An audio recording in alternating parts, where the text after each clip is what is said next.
মানে একদম কোনো কথা হবে না, পুরো অসাধারণ। হ্যালো বন্ধুরা, তোমরা সবাই কেমন আছো? আশা করছি ভালো আছো, আমিও ভালো আছি। তো আমাদের এই দিকটায় আবহাওয়াটা খুব সুন্দর ছিল, বৃষ্টি পড়ছিল সন্ধেবেলায়। তো আমি বসেছিলাম, তা আমার দেওর এসে বলল যে বৌদি আজকে আবহাওয়াটা তো খুব সুন্দর, তো আমাকে কিছু চটপটে খাবার বানিয়ে দাও। তো আমি ভাবছিলাম যে কি তৈরি করা যায়। তো হঠাৎ করে মাথায় আসলো যে ফ্রিজে তো চিকেন আছে, তাহলে ওটা দিয়েই কিছু তৈরি করা যাক। তা আমি সেই মতোই কাজ শুরু করে দিলাম। আমি বানাবো চিকেন সাটে। তার জন্য যেটা করলাম, চিকেনটাকে ছোট ছোট পিস করে সুন্দর করে ধুয়ে নিলাম। তো চিকেনটা ম্যারিনেট করার জন্য কিছু মশলা লাগবে। আদা, রসুন, পেঁয়াজ, জিরে, শুকনো লঙ্কা বেটে নিলাম।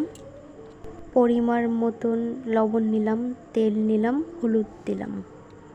তো আমি চিকেনটাকে সুন্দর করে মাখিয়ে নিলাম। মাখার পর রেখে দিয়েছিলাম 1 ঘন্টার জন্য।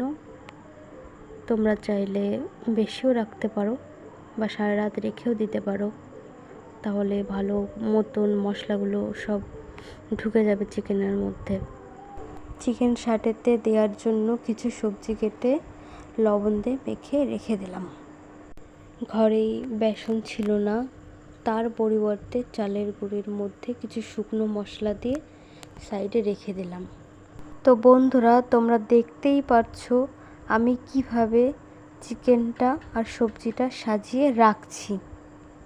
কড়াইয়ে হয়তো তেলটা এতক্ষণে গরম হয়ে গেছে। এইবার আমি এক এক করে চালের গুঁড়ি মাখিয়ে তেলের উপর ছেড়ে দেবো।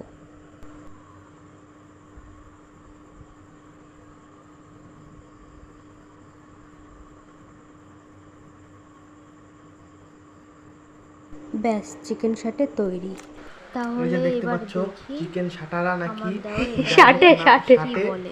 তো এটা কিন্তু খুবই টেস্টি হচ্ছিল, একদম মাইন্ড ব্লোয়িং, মানে একদম কোনো কথা হবে না, পুরো অসাধারণ।